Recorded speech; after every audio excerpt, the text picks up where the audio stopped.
എല്ലാ ദൈവമക്കൾ വന്ദനം. 8-ാം സങ്കീർത്തനം 3-4 വാക്യം.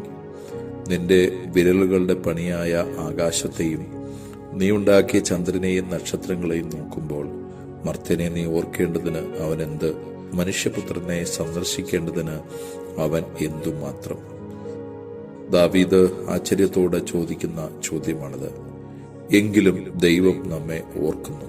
നാം കാണുന്ന പ്രപഞ്ചം അതിനെ രൂപകൽപ്പന ചെയ്ത അതുല്യ ബുദ്ധിശക്തിയുള്ള ഒരു നിർമ്മിതാവിന്റെ എല്ലാ ചരിത്രവും പറയുന്നു. ആ ദൈവം നമ്മുടെ മനസ്സുകളെ സൃഷ്ടിച്ച് നമ്മുടെ പ്രവർത്തികളെ ധ്യാനിക്കുവാൻ നമ്മെ ഇവിടെയാക്കി. യേശുവിലൂടെയും ദൈവത്തിന്റെ സൃഷ്ടികളിലൂടെയും നമുക്ക് ദൈവത്തെ അറിയുവാൻ സാധിക്കുന്നു. പൗലോസ് അപ്പോസ്തലൻ എഴുതി, സ്വർഗത്തിലുള്ളതും ഭൂമിയിലുള്ളതും ദൃശ്യമായതും അദൃശ്യമായതും, സിംഹാസനങ്ങളാകട്ടെ, കർത്തൃത്വങ്ങളാകട്ടെ, വാഴ്ചകളാകട്ടെ, അധികാരങ്ങളാകട്ടെ, സകലവും അവൻ മുഖാന്തരം സൃഷ്ടിക്കപ്പെട്ടു. അവൻ മുഖാന്തരവും അവനായിട്ടും സകലവും സൃഷ്ടിക്കപ്പെട്ടിരിക്കുന്നു.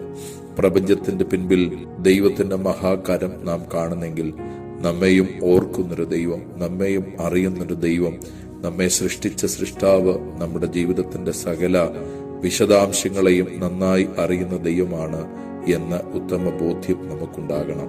ഈ പ്രപഞ്ചത്തെ സൃഷ്ടിച്ച് കൃത്യമായ ക്രമീകരണങ്ങളിൽ അതിനെ നിലനിർത്തിയിരിക്കുന്ന ദൈവം നമ്മെയും ജീവിത സാഹചര്യങ്ങളിൽ നിലനിർത്തുവാൻ, ഉയർത്തുവാൻ വിശ്വസ്ത ദൈവമാണ്. ആ ദൈവത്തിൽ നമുക്ക് ഓരോ ദിവസവും ആശ്രയിക്കുവാൻ ദൈവകൃപ പകരട്ടെ.